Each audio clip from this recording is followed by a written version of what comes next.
So I just had to come back as promised and shoot another episode.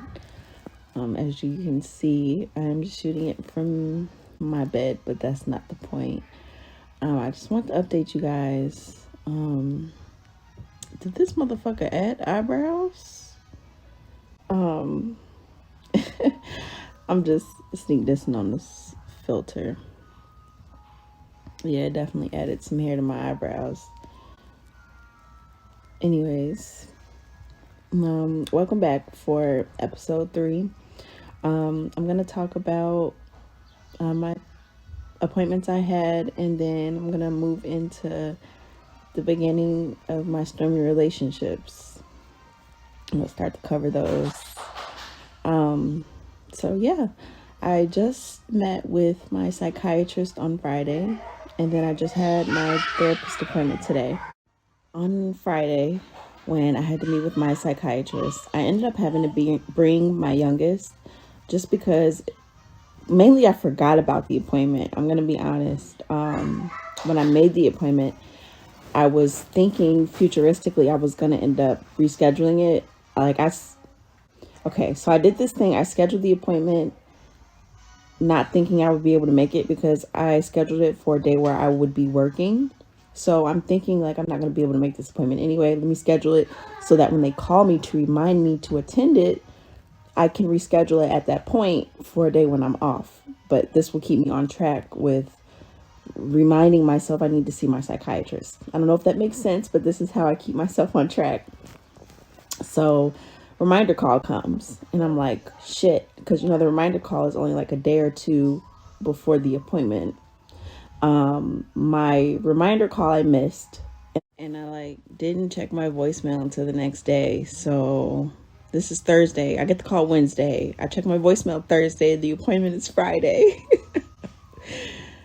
So I'm like, great. Finding a sitter is out of the question because with an appointment like that, like with daycare and childcare in general, you have to give notice to people so they can prepare, and if they have plans so they can cancel it, if they do volunteer to be the ones to watch it. If you have kids, it's a whole process. You have to give people time to rearrange things. And then I'm also thinking I haven't been talking to anybody. I haven't been associating with anybody. So it's weird for me to randomly reach out to my family and be like, hey, can you watch my youngest really quick, or can you watch the kids really quick? It feels weird to ask for favors when I haven't been communicating with anybody.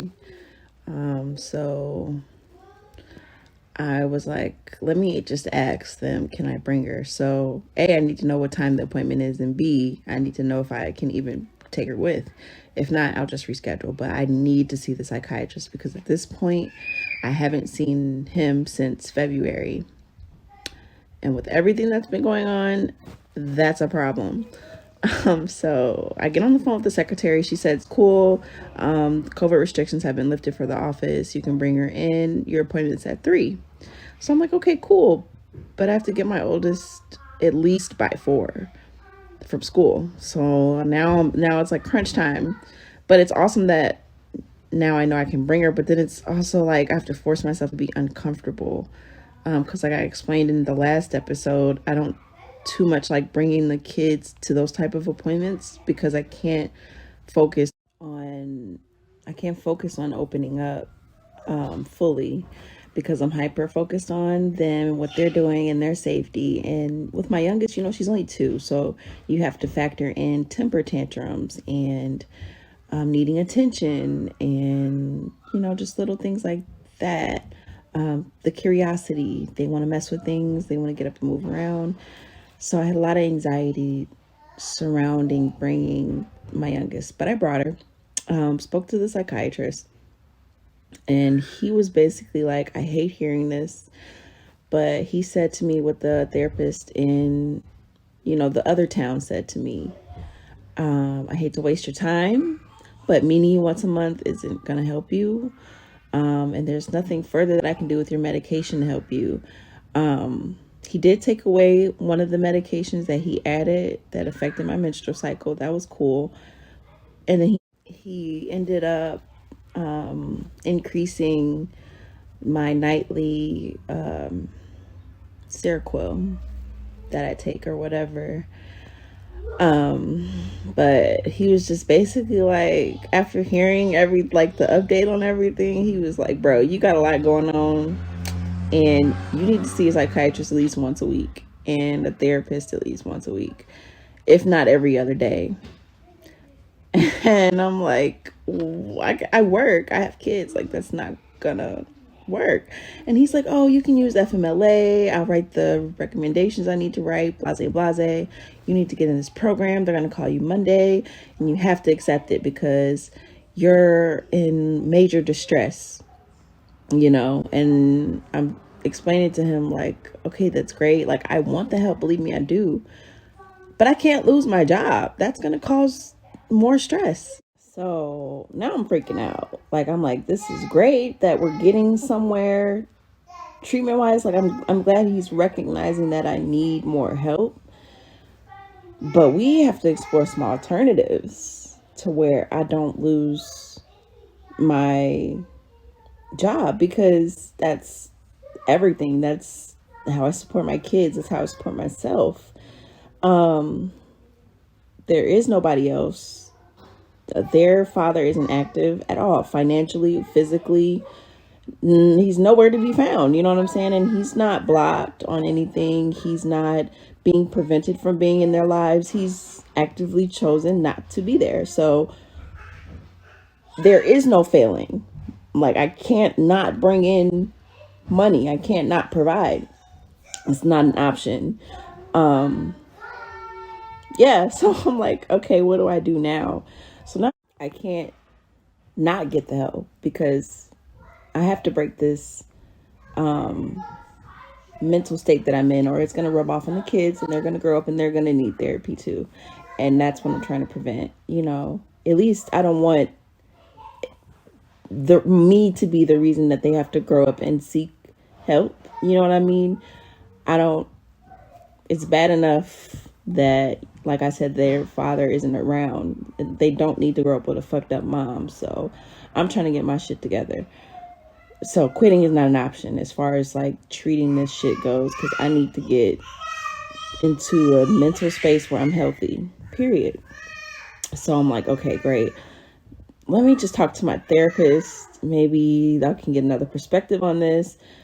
And in the meantime, I'll just stew. So now I'm stewing with all of this information. And in the back of my mind, I just keep hearing him say, there's nothing I can do to help you. There's nothing. And I'm just like, man, what's wrong with me? Like, I feel broken. Like, I'm a broken person. Like, what the fuck? Like, why am I unfixable? But I just got to remember it's an uphill battle. And I'm trying not to cling on to those thoughts that have no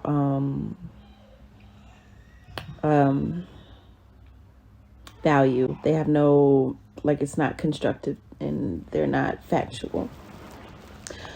So I speak to my therapist today and I tell her everything that the psychiatrist told me, and she agreed that I do need to seek or speak with someone more often than once a month, because I only see her once a month and I only see the psychiatrist once a month. And they both were like, yeah, you need to speak with someone more often for sure. So we're going to start meeting once a week now. Our next appointment is next week. But my psychiatrist, his appointments are still once a month. He really wants me to get into this program. But my problem with the program is, and I think he suggested that I get into this program before, but I told him like, no, I'm going to go ahead and see a therapist on my own. I don't think they take my insurance either. So like, there's a couple issues with this program that he wants me to enroll in. Like, I love the idea of the program. It's group therapy. They meet a couple days a week.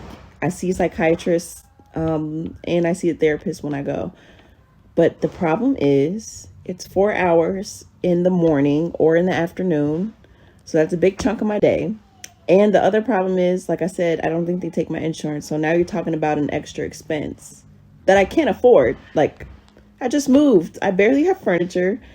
And I'm supporting 2 kids on my own with like no government assistance, like barely like the only government assistance I get is like for food. So, like, bro, if people without children living on their own are struggling, like, I'm struggling too. So, like, as much as I want the help, I can't pay for that type of help. And then I would have to go part-time to participate in the program too. So then I would have to take a cut in my pay. You're asking for too much. I'm not a little rich girl. So yeah, although his suggestion is probably the best option for me, it's not feasible, unfortunately, and I would go crazy trying to make it happen. In a perfect world, I would go to this program. So right now, my therapist wants me to work on journaling, and then she wants me to develop a night routine where she suggested I start to wind down. She said whether it's like doing like a exercise or taking a shower, a bath, XYZ. And I just seen something like this on TikTok too, Facebook, videos of like girls doing their night routines. So it was definitely in the back of my mind. It's just doing it. That's the problem. Anytime I do something for myself, I get in my own head about it, and then I don't want to do it anymore because I feel like I don't deserve it. And that's a whole nother issue. And then journaling. So I used to be really big on writing. I actually have a whole website of like my writing stuff because I'm a writer. I'm in college for writing. I want to be a journalist, or at least I want it to be. But now with my fear of people in public places and my instant death of writing, I now regret the decision of pursuing my major in communications. But that's what I am in college for right now, because writing was my shit, you know? I used to journal out the ass. Like, I used to just go to the store and spend like 50, $60 on nothing but notebooks and pens. And I would have all of them filled by the end of the month. Now, I'll buy them. Like, I still buy the notebooks and pens. You can't get me to journal about my day. You can't get me to sit down and write about what hurt me and why it made me sad and who did it and why. You can't get me to do it. It either hurts too bad or I I don't know. I don't know what happened. I used to love writing about the bad stuff, the good stuff, neutral days. I would write about just random shit. Like, even if nothing was going on, like, I would just be writing about what I was watching. I would write about like some crazy stuff I saw. I would just randomly journal like what's going on in the world just to be writing. Like, I used to just be obsessed with the ink on the paper, just the different styles that I could write in, calligraphy. I wanted to learn different, like, just, I was so in love with paper and writing and the utensils. I don't know what happened. It just died. One day life, man, I don't know what, something killed it. And ever since then, I I just haven't been interested. I stare at my journals longingly because I have days where I'm like, wow, today would be a great day to journal so I can get this shit off my mind. Or I'll just be like, wow, this is a monumental moment. I should journal about this. Like when I got my LLC or when I had my youngest, I wanted to journal about it like I did when I was pregnant with my oldest. But I was so disturbed and I was so sad. I didn't want to write a whole bunch of sad shit and I didn't want to write a whole bunch of angry shit. So I was just like, fuck this shit. I'ma just go about my day. I'll get over it eventually, or I'll just sit in the dark and cry for 3 hours and then this feeling will disappear. And then the relationships in the background was just like, ugh, not helping. My relationship with their father is definitely one of those like stormy situations We have the most pathetic backstory ever. I should have knew something was wrong back then with me, because it just doesn't make sense how quickly things happen between us. And that's not like to sneak this on, or fuck it, I don't care if it is to sneak this, fuck him. But anyways, this is what I mean. Okay, I was like 19, 20. I was like 2 or 3 weeks out of my previous relationship, right? I was so in love with my ex-boyfriend. We had been together for almost a year, and we had broken up because our situation was crazy. I don't know if I should start with that relationship or start with their father's relationship, because that one was stormy too. Man, I don't even know where to start. Like, because every relationship before the last was like crazy. Like, and it was either because of how I picked the guy or because of how the relationship went. You know what I'm saying? Whether it was because of things I was doing or because of things that I was allowing. You know what I mean? So, I got to come up with like nicknames or something, code names for these guys, and like come back and report to you guys. So I don't know where to start. Like, should I start with my first love? And then like work my way up?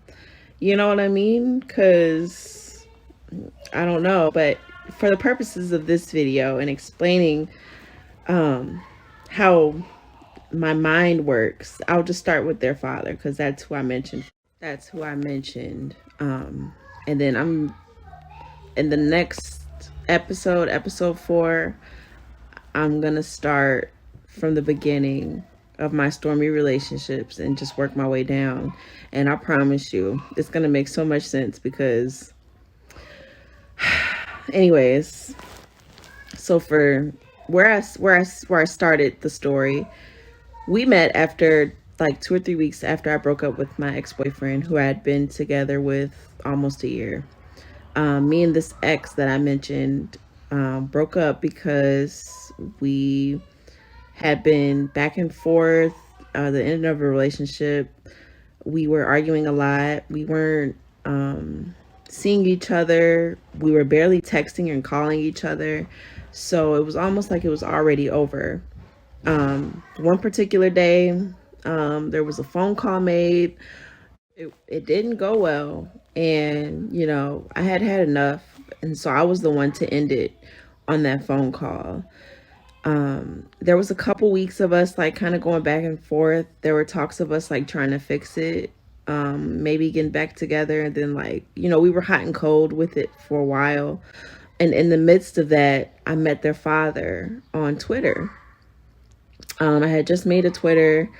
In my bio, I had put that my birthday was April 20th. And for people that smoke, they know it's a quote unquote holiday. So their dad is like a self-proclaimed stoner, hippie, whatever. And he was like, oh my God, I never thought I would meet someone with that birthday. We clicked off of that or whatever. And we start going back and forth in the DMs. Yeah, he slid in my DMs on Twitter. And so he started, we started flirting. And I found out that he didn't live that far from me. I was in like the eastern part of Illinois, like a couple minutes outside of Chicago, like 30, 40 minutes outside of Chicago.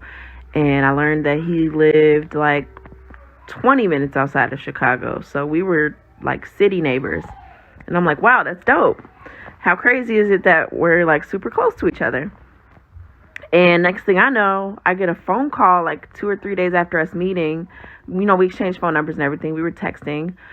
I get a phone call from him. He's at the train station. And I'm confused because he hadn't texted me that day. And I'm like, wow, did I say something weird? Like, I'm thinking that we're no longer cool. And he calls me and I'm like, oh, hey, I haven't heard from you all day. What's good, Maurice? And he's like, yeah, I'm just got to tell you something. So I'm weak. Like, I'm giggling, I'm cracking up because I'm thinking it's a prank. I haven't heard from you all day, and now you calling me from a stranger's phone. He's like, I don't have all day, this isn't my phone. I'm calling from the train station. I have a ticket to your town. I just was calling to see if you would be able to pick me up. If not, just let me know. I'll get a refund for the ticket right now. What? But you got to think, this is 19-year-old me, right? So I'm like, oh my God, this is so cool. This cute guy from Twitter wants to come down and meet me. So instantly I run to my mom's room. Like, yeah, I'm 19. So I just graduated high school a year ago. I'm still living with my mom. Run upstairs to my mom. I don't even have a car. So I have to use my mom's car. I'm like, mom, remember that guy I was telling you about from Twitter, blah, blah, blah, blah. Can I use your car? He's coming out here and he needs a ride. My mom looked at me at first and she was like, no, are you kidding me? But my stepdad was like, come on, we were young ones. It's just let her have fun. He's just gonna come out here. What is he gonna do? He's gonna hang out. Just let him hang out for a little bit, but he has to go home. He has to go home. So that was the deal. You can go pick him up. That's cool, but he has to go home. So I'm like, okay. So I'm like, okay, cool. I had a close friend at that time. Me and my close friend, she was there with me when I got the call, and she was like, man, you better ask your parents, can you go get him? So that's what we did. We asked them. After a little talk, it was cool. So we took the ride to the train station and, to wait for him to get him. So he comes, and the man smelled like a bag of onions. He didn't have no money. The man's phone was dead. Now I'm like, but back then I was like, maybe it's just been a long day. I don't know. I was making excuses for him. Okay, whatever. And I was trying to look cool or whatever the fuck. So he's like burning the opposite end of his cigarettes, and he had weed, and so I'm just like glorifying him being there and his presence, and like he could do no wrong, and I'm just like, oh my God, this is so cool. He's so cool. He's subconscious. Like, he showed me some videos of him like rapping on YouTube, and I'm just like, oh God, he's conscious. And he was talking to me about LSD, and he was trying to convince me to take a trip with him one day. Like, he's like, maybe the next time we hang out, I'll bring some and we could trip together. Never took it in my life.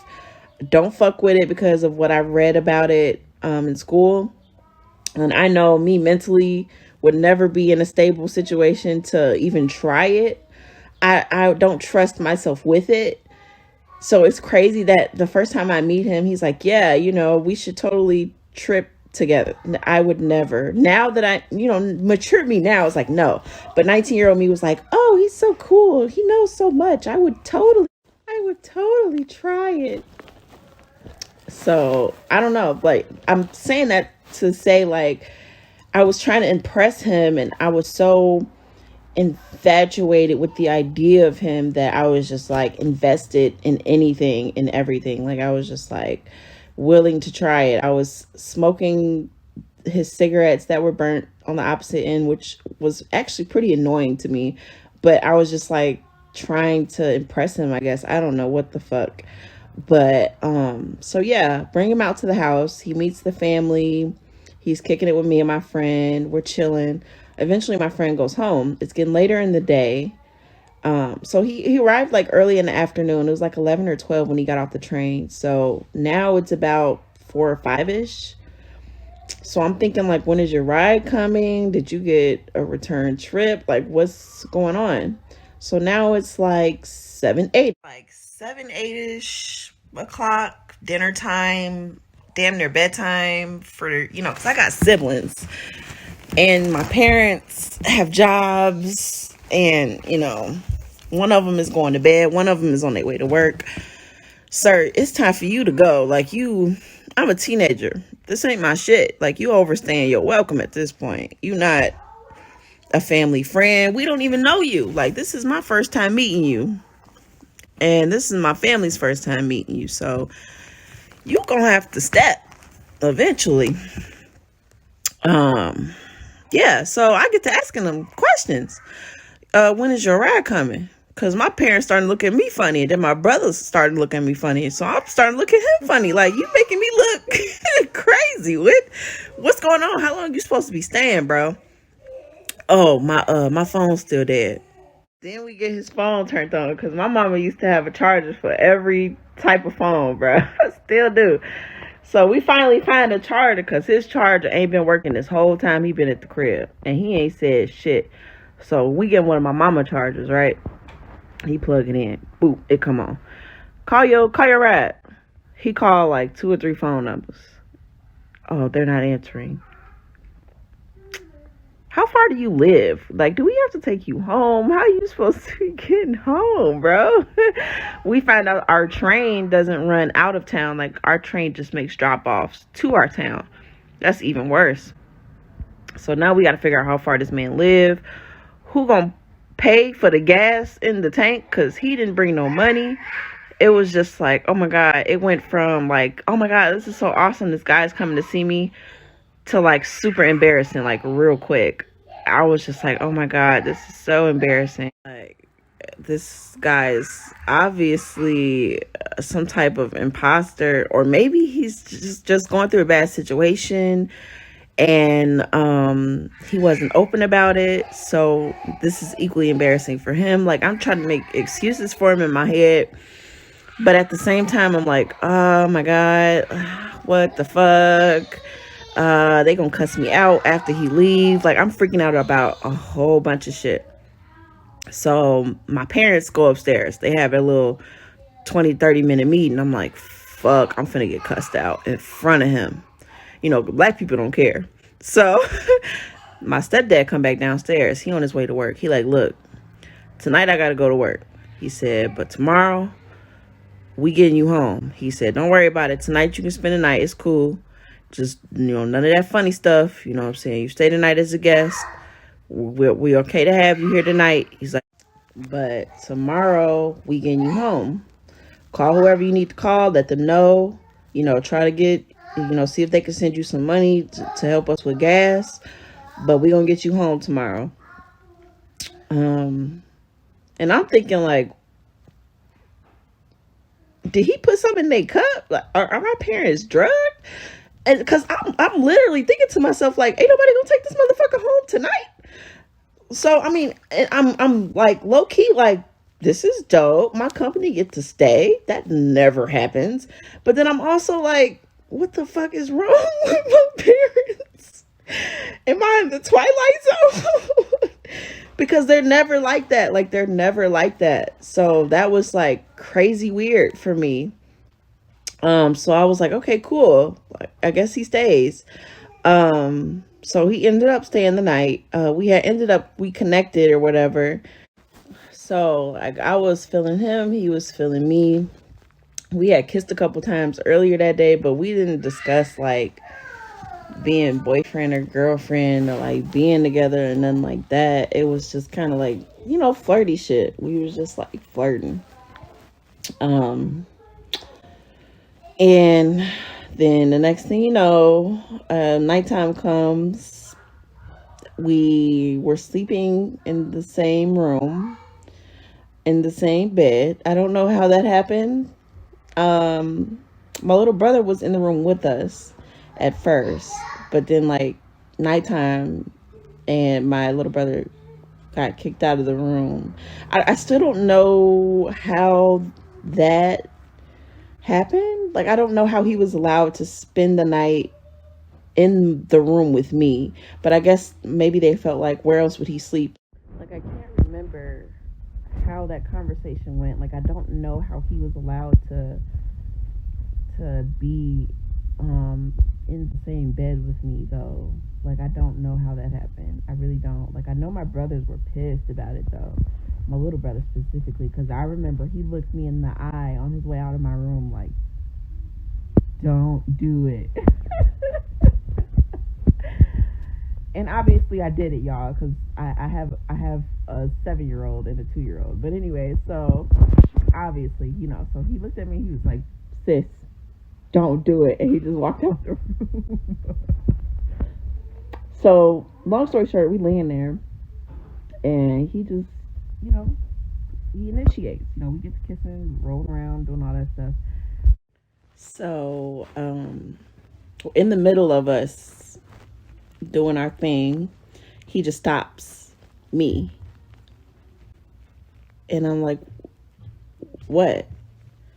He's like, did you arrive? Did you come? And I'm like, not yet. He's like, oh, I did. I said, where? And that was the moment I knew that he didn't pull out. So now, current me, like me now, would freak out. But 19-year-old me had this theory that I wasn't able to get pregnant because with this ex-boyfriend that I mentioned earlier, for that year that we were together, we were actively trying. Like, we were so in love. I wanted to have his baby so bad, like so bad. I loved his dirty draws. Like, oh my God, bro. Like, he could never do no wrong in my eyes. I swear to God. Like, so it was just like, to me, I'm like, no, I can't. And then I was using birth control in high school, the depot shot. And I was learning that. So I had learned, like, the depot, I believe, if I remember correctly, in high school, you would take it, wait 3 months, take another shot, wait 3 months. And then if you skip a shot, you still had an extra 3 months before it would wear off completely. So I'm thinking I'm still covered by my previous depot shot. No. The next morning, we do it again. And then I go to the bathroom and I'm like, oh, my period started. Yes, score, I'm safe. So I drop him off. We drop him off that morning, that later that afternoon, that same day. And I'm thinking, like, I hope I never see this guy again. Because I'm learning, the more time I spent with him, that he's a liar. And he's out there. That was another thing. I noticed he liked to lie about little stuff, and he was really, really out there. Maybe a little too out there for me. Like, it just didn't make sense. Like, he seemed manic, you know what I mean? Like, super manic. So yeah. So I was just like, I hope I never see this guy again, because for you to even just randomly buy a train ticket to come to me unprepared was crazy in the first place. And then on top of that, you nut inside of me and you barely know me, knowing that it's possible that I could get pregnant. Like, that in itself is nuts. And I'm thinking to myself, I'm on birth control at this time, or that I'm covered by the depot at this time. So I'm thinking I have nothing to freak out about, but I'm still in my mind like, how dare you? So about a week goes by and he's like, I've barely been hearing from you. But I just want to let you know that you're pregnant. So I'm like, yeah, this man gone. This man out there. His mind is, nutty. This man is nutty. I'm like, what are you talking about? I had my period after I saw you. What do you mean? And he's like, no, like, I've been having crazy dreams. You're pregnant. I'm like, nah. You tripping. So at this time, he started telling me about how he had never met his dad, and like how he was connecting with him, and how he had plans on going to see him in like another town in our state that was like 3 or 4 hours south.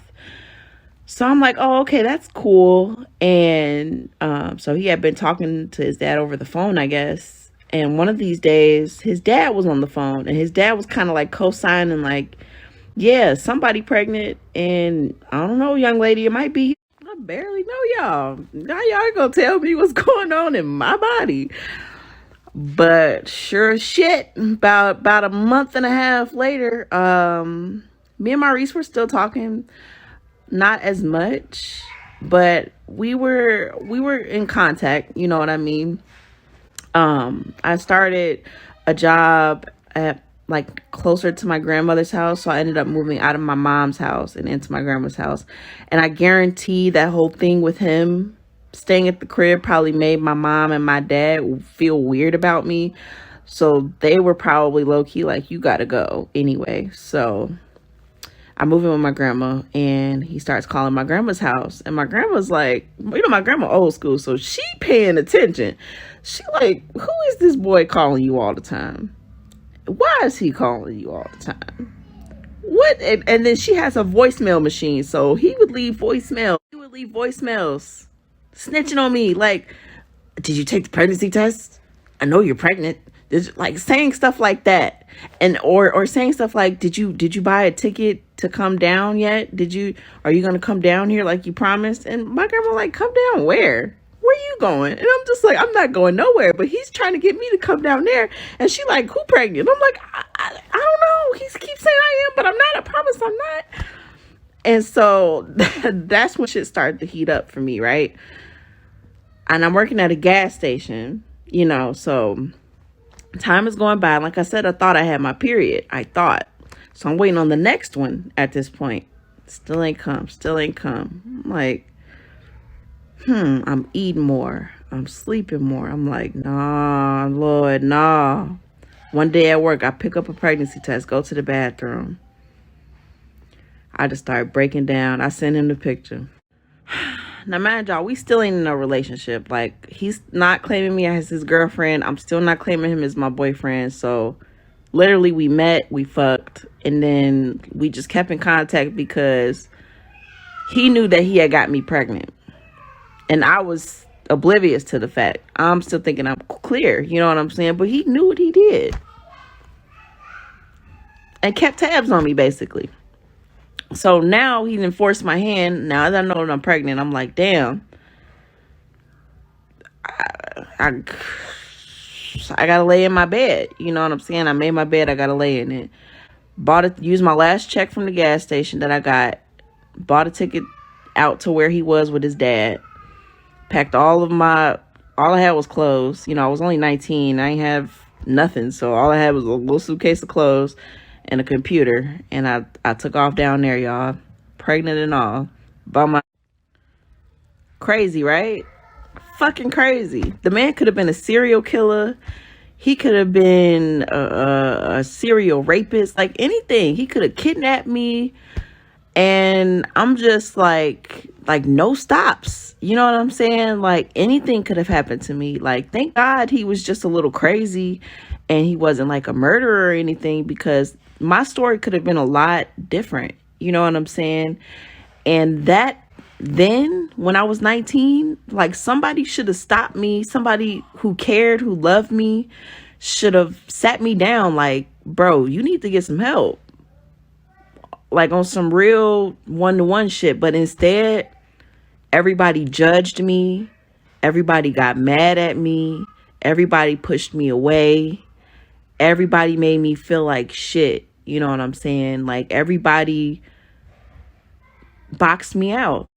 So that's how that relationship with my children's father began.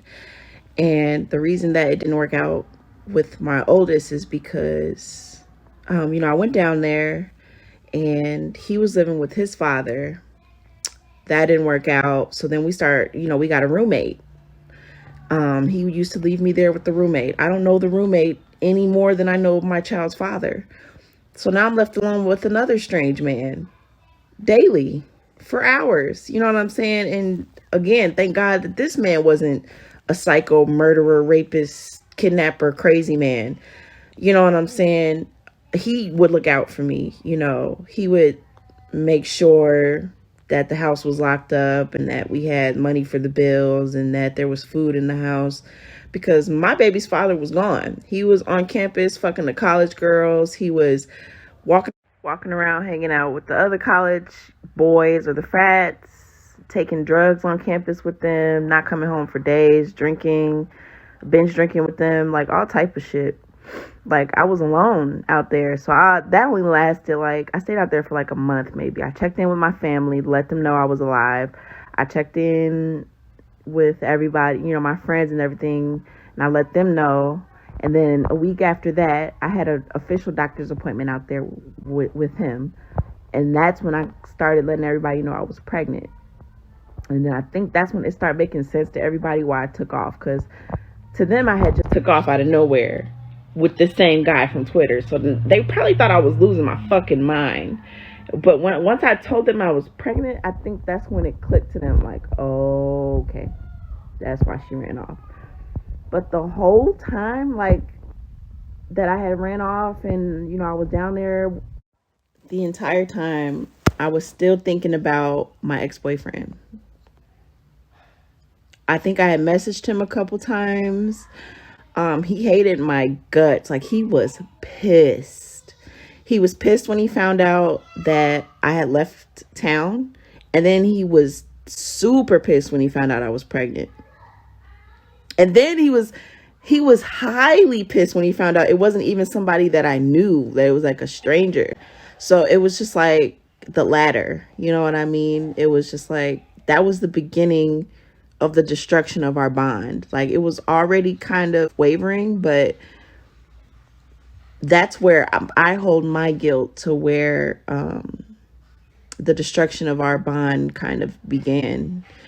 But I was crazy about him. Like, even when I tried to make things work with the father of my children, I just couldn't stop thinking about him. So I ended up coming home.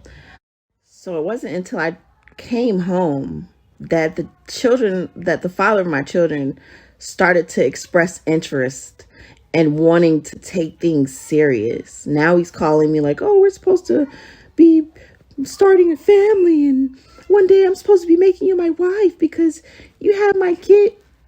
Sir, I was just living with you and you expressed no interest in none of that. Like, we never even had a conversation about being in a relationship. And then when we did, though, I didn't want it. Because like I said, I was still thinking about my ex-boyfriend, and that was me just being honest with my baby daddy. Like, I was just being honest. Like, I can't be with you romantically because I still love my ex-boyfriend. I'm not finna play you. I'm not finna sit up here and pretend to be in love. I know you got me pregnant. You did so bogusly. So understand, like, no, I'm not in love with you. I just met you a month ago. And, you know, I was just being real with him. Like, obviously I don't hate you because we had sex. Like, I was interested in you, obviously, for a reason. I like you. There's something about you that I like. I don't hate you, but I'm not in love with you. And I definitely don't love you enough to be your girlfriend. And now that I see the type of person that you are, you're a liar, you're a manipulator. Like, literally, he told me like he had no interest in being their father unless I was his girlfriend or wife. So that tells me like your character right there. So I'm just like, well, why are you still calling me? Because I'm not going to be your girlfriend. So if you're not going to be a father because I'm not going to be your girlfriend, we have nothing to talk about. So it was us arguing about that after I returned home for weeks. And then I finally, you know, I finally caught up with my ex-boyfriend. And then I'll let you guys know how that went in the next episode.